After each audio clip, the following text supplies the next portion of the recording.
Bueno, hoy estamos con otra especialidad de la medicina que es endocrinología. Tenemos con nosotros a la doctora Jenny Disla, endocrinóloga, la cual va a hablar de primero la especialidad. Buenos días, doctora. Buenos días, ¿cómo está? Resulta que siempre la gente cree que un endocrinólogo solo tiene que ver con obesidad. O sea, desde que tiene sobrepeso, piensan, vamos al endocrinólogo.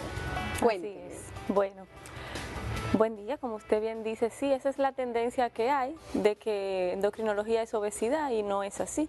Endocrinología es la ciencia, la rama de la medicina que se encarga del estudio de las hormonas. Y tenemos varias patologías, algunas muy conocidas como la diabetes, las enfermedades tiroideas, la obesidad, que es una enfermedad. ¿La misma del crecimiento? Problemas del crecimiento, problemas de algunas hormonas como la hipófisis, que está a nivel del cerebro, las suprarrenales, que están encima de los riñones, la osteoporosis, que también es de endocrinología. Hay muchas enfermedades que se manejan con la endocrinología y la persona entonces está un poquito a veces desorientado en cuanto a qué médico debe acudir. Por ejemplo, vamos a hablar de una que siempre maneja el endocrinólogo y todavía se subespecializan, pero la que más manejan, pienso, en nuestro país es la diabetes. Así mismo. Una de ellas, ¿verdad? Sí. Y así como hay factores que la desencadenan, también hay factores que pueden controlarse, ¿verdad? Sí. ¿Qué usted me dice sobre la diabetes, doctora? Bueno, la diabetes es, como bien dice, la enfermedad que más vemos a nivel de la consulta. Es una causa muy importante de muerte y morbimortalidad, o sea, de morbilidad a nivel mundial. De hecho, es una pandemia y ha aumentado significativamente la incidencia de personas diabéticas. Teníamos que para décadas anteriores, 1980, contábamos con 103.000 millones de diabéticos a nivel mundial y ya esta cifra ha subido a 422.000 para el 2014. O sea, es un incremento muy importante y es una enfermedad que puede prevenirse o puede controlar si sabemos los factores de riesgo. Si las personas con diabetes lo que tienen es un riesgo, es una hiperglicemia, un aumento de la glicemia en la sangre, y hay factores bien conocidos como la herencia, sí, la obesidad, el sobrepeso, el tabaquismo. O sea que toda persona que no se le ha diagnosticado todavía la diabetes tiene un alto porcentaje de prevenirla. O sea, una persona que está teniendo sobrepeso, no hace ejercicio, ya decimos, tiene factores de riesgo de poder ser diabético. Si no lo piensan, a veces lo que le gusta es la imagen, que se ve gordo, eso es lo que se preocupan, pero la parte interna no se preocupan, que esos órganos están sufriendo. Y es importante saber que debemos de perder peso, en el caso de los obesos, de manera saludable, o sea, no solamente hacernos una lipo, porque ese no funciona para prevenir diabetes, sino bajar de peso con ejercicio, con una dieta saludable, que es lo que en realidad nos va a disminuir el riesgo. Y teniendo hábitos así, o sea, haciéndolo todo un hábito, no por una temporada nada más, sino por un tiempo. Y ya los diabéticos diagnosticados, doctora, ¿qué cuidado deben tener diariamente, diríamos? Bueno, ya una persona que conoce que es diabética o que está a riesgo de diabetes debe igual llevar una dieta saludable. El tema de la dieta es un estilo de vida, no un proyecto con fecha límite, con fecha de caducidad. Por otro lado, los ejercicios, que también deben de ser para toda la vida, también debemos de llevar un control de ya el paciente diabético, saber que los órganos más a riesgo de complicarse son los ojos, y por eso debe visitar al oftalmólogo por lo menos una vez al año. También los riñones, y por eso debe hacerse un chequeo de sus riñones por lo menos una vez al año, con pruebas especiales que hay para eso. El cuidado de los pies, todos los pacientes diabéticos deben de tener en cuenta que los pies son un órgano importante, o sea, una parte importante de su cuerpo, que debemos usar zapatos cómodos y chequearse los pies. El paciente diabético debe verse, revisarse entre los dedos, que no haya humedad, que no haya ninguna lesión, porque todo comienza pequeño y se puede solucionar y no esperar llegar a que sea una causa de amputación. Y en cuanto a su glicemia, por ejemplo, para medirse, la doctora, un diabético, ¿cómo debe hacerlo?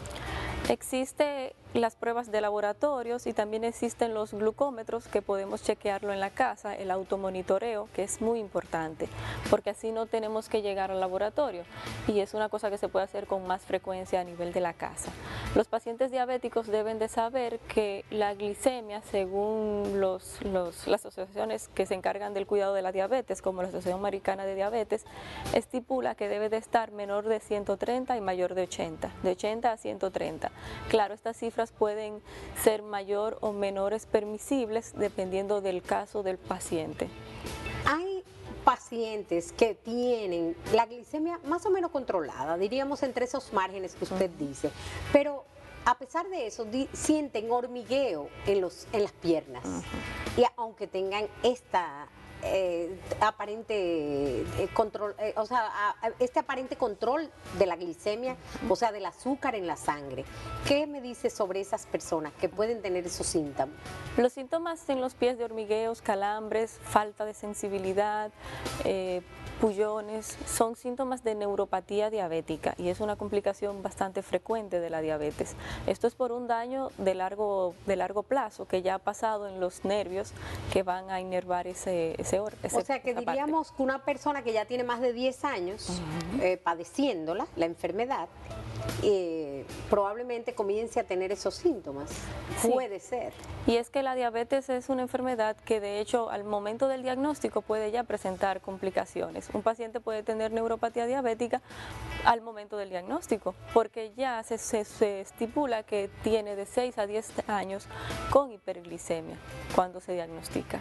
Y hay muchas personas que no saben que son diabéticos. Exacto. Porque realmente no tienen síntomas, aunque tengan leves síntomas, pero le dan poca importancia. Sí, es que la hiperglicemia leve no da síntomas que el paciente los tome como importante y nosotros justificamos mucho. Si orino mucho es porque tomo mucha agua porque hace mucho calor y veo borroso porque estoy envejeciendo, y en realidad todos son síntomas de la diabetes.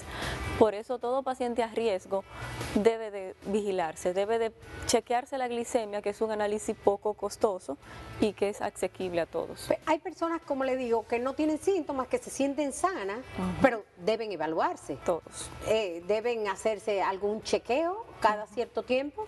Sí, los pacientes, bueno, yo creo que la población en general debería de hacerse un chequeo por lo menos una vez al año para ver cómo están todos sus órganos. De hecho, en Sedimap tenemos el plan ejecutivo donde se hacen esas evaluaciones.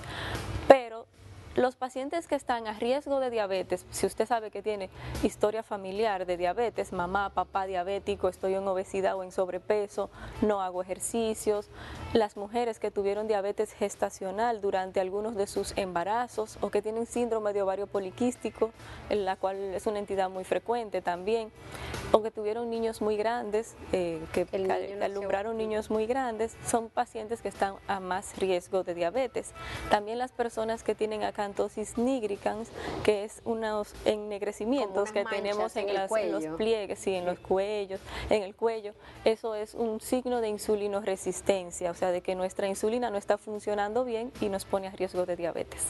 O sea que es importante ese chequeo. Señores, la doctora ha sido muy explícita sobre todo para ese paciente diabético, que deben tomar en cuenta esos chequeos cada cierto tiempo, que no solamente va a ser el endocrinólogo, que va a ser también el oftalmólogo, como usted dijo, y otras, nefrólogo, o sea, porque esos órganos son muy sensibles y a los cambios y pueden dañarse y no darse cuenta el paciente que se están dañando. Es importante. Gracias por haber estado con nosotros, doctora. Para nosotros es un placer haberla tenido y seguiremos con el contenido de nuestro programa en AN7.